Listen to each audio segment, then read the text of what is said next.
Hey everybody, this integrated math 1 lesson is conditions for rectangles, rhombuses, and squares, and this is module 24.4. Don't forget, all your lessons can still be found at Mrmathblog.com, and make sure you click the integrated math 1 link, okay?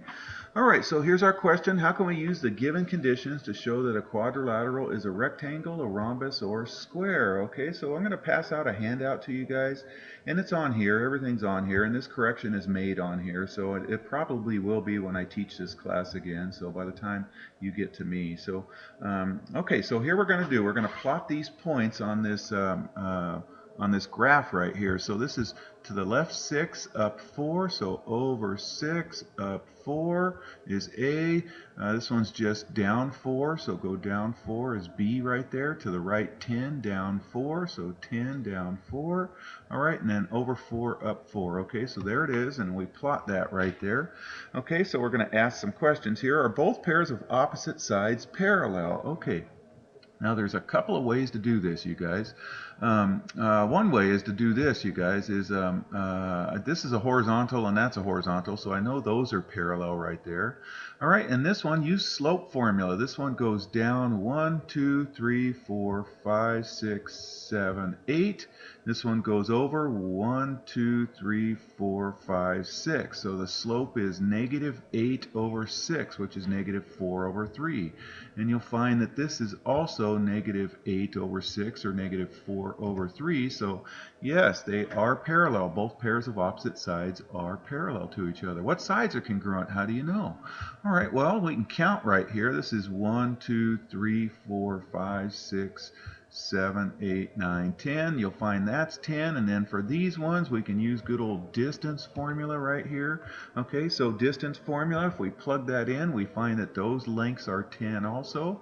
Okay, so now we know it's a parallelogram because both pairs of opposite sides are congruent. Okay, so are both pairs of opposite angles congruent? Well, yeah, since it's a parallelogram, then that means one of the conditions of parallelograms is both pairs of opposite angles are congruent. But I actually took a protractor. You guys have done protractors before, and if we took a protractor and measured them, we have to make sure that this little crossbar is right on the vertex of the angle. So I'm going to put it right there, and just make sure that this line right here gets lined up perfectly with that right there. Okay, so when you do that, okay, and then the 0 is located on the bottom numbers. So we're going to go on the bottom numbers and keep going, keep going, keep going. It looks like it's about 126. So we find out that's 126 right there.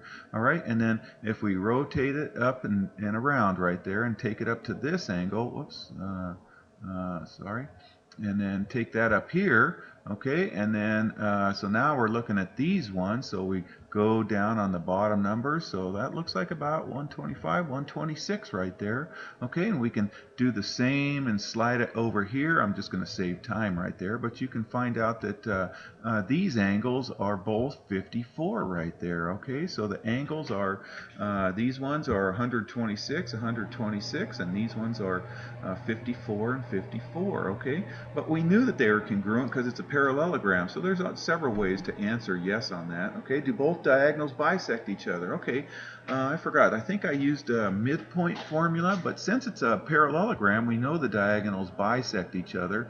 But this is another way, just to review what midpoint formula is right here.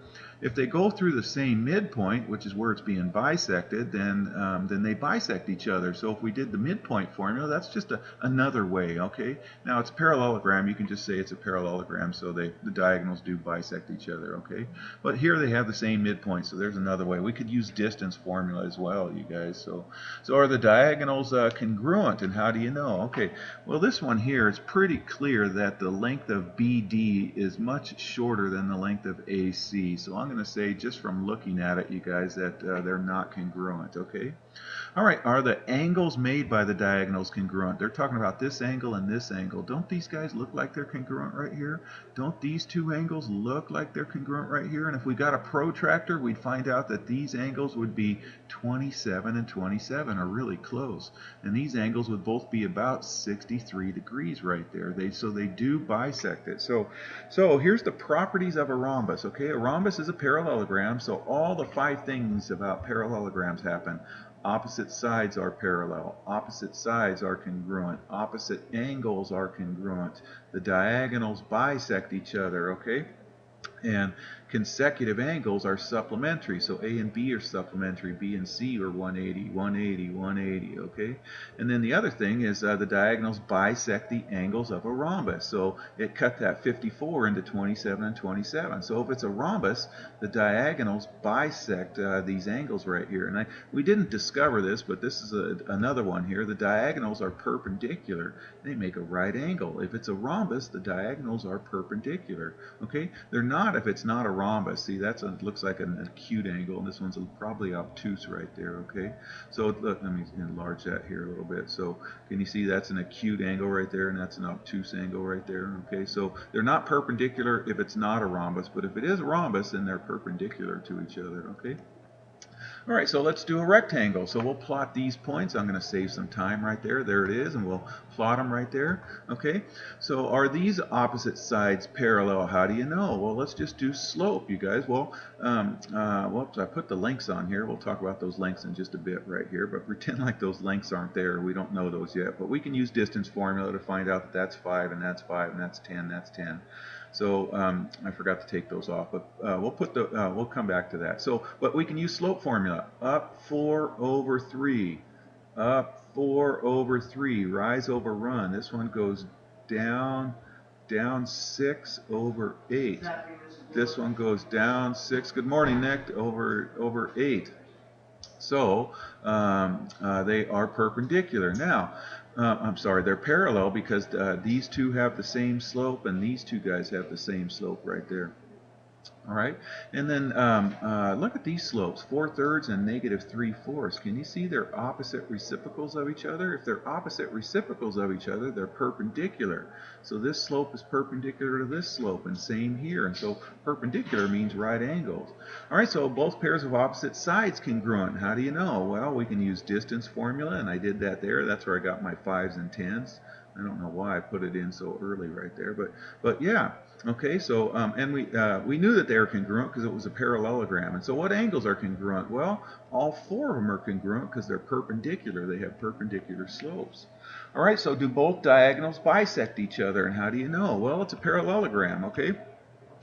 So we could use distance formula if you want, but it's a parallelogram and they're congruent. And then are the diagonals congruent? And so I'm going to use distance formula to find the lengths of these diagonals right there, okay? And they both end up being the square root of 125.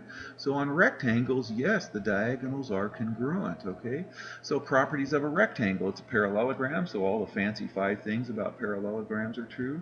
The diagonals are congruent on a parallelogram, so here AC is congruent to BD. If it's a rectangle, did I say parallelogram? The diagonals of a rectangle are congruent. Okay, not on a parallelogram. Can you see that diagonal is shorter than that diagonal? But if it's a rectangle, the diagonals are congruent right there. Okay, and it has 4 right angles. I think your textbook says if it's a parallelogram and one of them's a right angle, then all 4 of them are right angles. Well, that's pretty easy to see because these two guys are supplementary, so 90 and 90. These two guys are supplementary, so 90 and 90, and so on right there. Almost done, Lee. I'm making this video here, so hold on for a second. Okay, so the square. So let's just draw a generic square. I'm going to draw this in quadrant 1, so of all 7. So are both pairs of opposite sides parallel? How do you know? Well, yeah, these are horizontals, these are verticals, so definitely they're parallel right there. And it's a parallelogram anyways because we got both pairs of opposite sides are congruent.